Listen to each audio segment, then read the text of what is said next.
Якутия в мире. Мы рассказываем о якутянах, которые смогли расширить границы мира, живут и работают в разных странах и континентах, но не забывают о родных истоках. Добрый день, дорогие радиослушатели! Сегодня у нас в гостях Станислав Ксенофонтов, старший научный сотрудник Международного научно-образовательного центра BEST, выпускник университета Цюриха, Швейцария. Добрый день, Станислав! Добрый день. Расскажите, пожалуйста, нам и нашим слушателям немного о себе, как и что вас характеризует как личность. Очень интересно было бы узнать. Как уже меня представили, меня зовут Станислав Ксенофонтов.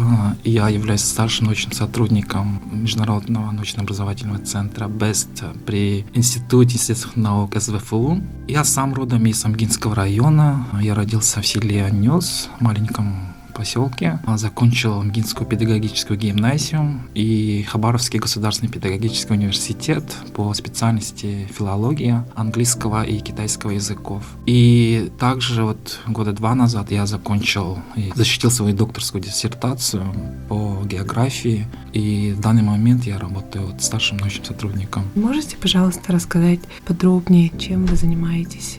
В своей диссертации я описал отношение коренных народов к изменению климата и воздействие на их жизнь и быт, а также на их традиционные виды деятельности, как рыболовство, оленеводство, охота, собирательство. Также я рассматривал, какие политические трансформации, социально-политические и культурные трансформации влияют на население в Якутской Арктике. Очень интересная, актуальная работа. И к каким же итогам вы пришли? Однозначно изменение климата влияет на жизнь и быт нашего народа, особенно тем людям, которые занимаются традиционными видами деятельности, как охота и рыбалка. Большинство людей видят различные изменения, таких как повышение зимней температуры или похолодание в каких-то местах, похолодание летом. Кроме того, многие жители северных районов считают, что рыб становится меньше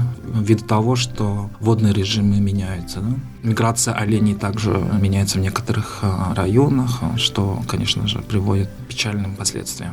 Но я бы сказал, что наши народы, поскольку они заселяют свои места обитания довольно долго, столетиями, тысячелетиями, и у многих людей, у многих народов, не только в Якутской Арктике, но и во многих других регионах Арктики, в Канаде, на Аляске, есть большая адаптивная способность, и они могут намного легче адаптироваться к изменениям окружающей среды. Но, к сожалению, такие внешние факторы, как социально-политические трансформации, как культурные какие-то изменения, они намного сильнее влияют на местное население, и, к сожалению, местные люди не могут адаптироваться к таким трансформациям.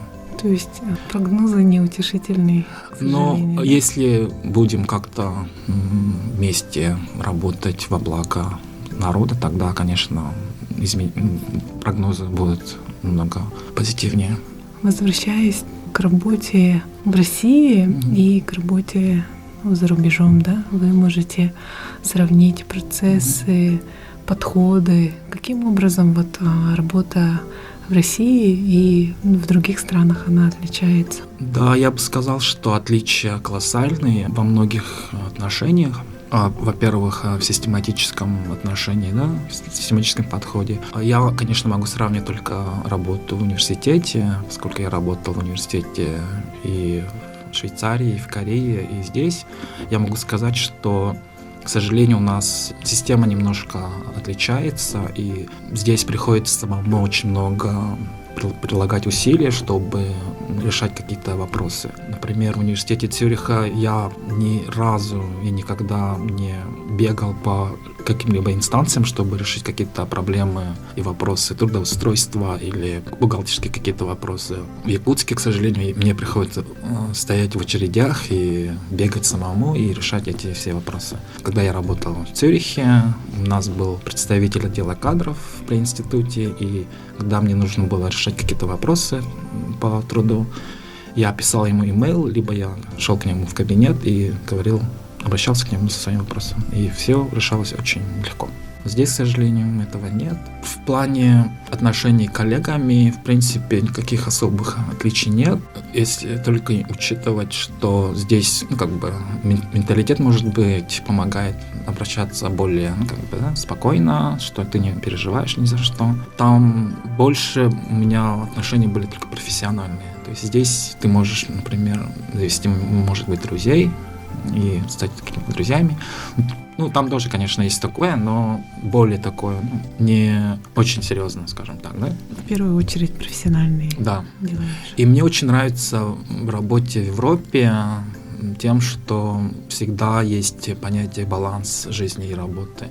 Здесь, если бывают такие случаи, когда тебе приходится перерабатывать или работать в выходные, то там обязательно строго, если выходной это выходной, то тебя никто не дергает. То есть ты это проводишь у себя дома, либо с друзьями, либо там путешествуешь и так далее. И мне очень нравилось, что по пятницам у нас был так называемый home office, то есть ты работаешь из дома. То есть наши коллеги, наши начальники очень серьезно относились к понятию баланса жизни и работы, поэтому нам предоставлялось много свободы в этом плане.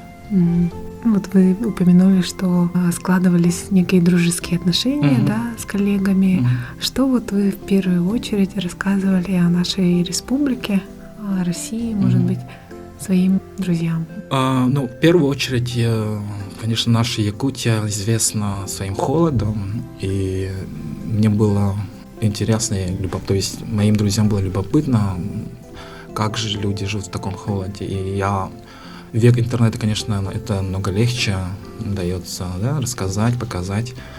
И я всегда рассказывал, что Якутия — это единственный регион в мире, где разница между летней и зимней температурой — это 100 градусов, и люди все шокировались этим фактом. Также я всегда с удовольствием рассказывал о наших традициях, о нашем быте, об исехе, конечно же, о хамусе. Я даже не только показывал, но и сам играл, потому что я очень люблю хамус, я всегда с собой ношу и всегда играл на хамусе для своих друзей, для своих коллег, и они были всегда удивлены, приятно. Получается, тем, что вы играли на хамусе, тем, что вы рассказывали о Якутии, вы продвигали некий имидж республики среди своего дружеского окружения, среди коллег. И наверняка вы думали, каким же образом можно позитивный имидж республики продвигать за пределами региона, за пределами страны, уже на межгосударственном уровне или межрегиональном уровне. Да, в первую очередь, конечно, поскольку я работаю в сфере науки, я продвигаю имидж Якутии именно в научном плане. То есть это в каких-то научных публикациях, на конференциях, каких-то совещаниях научных. То есть я стараюсь рассказать, как живет народ в Якутии, чем занимается и какие проблемы существуют, какие возможности. Кроме того, я стараюсь продвигать именно культуру Якутии, то есть я играю на хамусе, иногда мы танцуем асохай вместе с участниками конференций, совещаний, форумов. И иногда я показываю какие-то видео из Ютуба. Всегда очень много разных возможностей продвигать имидж не только культурный, но и научный Якутии. Общались ли вы, живя в Швейцарии или в Корее, с нашими земляками? Да, я всегда рад встрече с нашими земляками, не только в Швейцарии и Корее, но также путешествия по Европе, например, и вообще по всему миру я стараюсь встречаться с нашими земляками, якутянами. У меня очень много друзей и в Европе, и в Америке, и по всей Азии. И у нас есть своя группа «Якутяне за рубежом» в Фейсбуке. У нас есть своя WhatsApp-группа со швейцарцами. И мы, например, в год сезонно встречались, летом, зимой, осенью, и вместе отмечали Рождество, ездили на хайкинг в горы или устраивали какие-то пикники в летнее время. То есть всегда было радостно встречаться со своими якутскими друзьями в Швейцарии. Очень отрадно это слышать.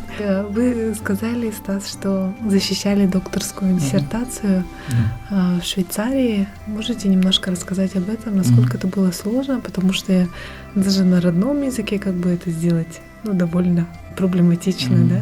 На самом деле было поначалу очень сложно адаптироваться к процессу обучения и вообще как бы к новому какому-то миру, где ты практически ничего не понимаешь, и поскольку все предметы обучались на английском, мне приходилось все выучивать, но с годами мне стало намного легче понимать, и я к концу своего обучения, своей работы, мне стало намного проще все понимать, намного проще проводить какие-то свои исследования, писать статьи, выступать на конференциях, потому что я помню себя в первых конференциях, и я просто не мог выступать, потому что у меня руки тряслись, у меня голос дрожал, я не мог задавать вопросы, потому что мне было стыдно, я всегда думал, что может это прозвучит очень глупым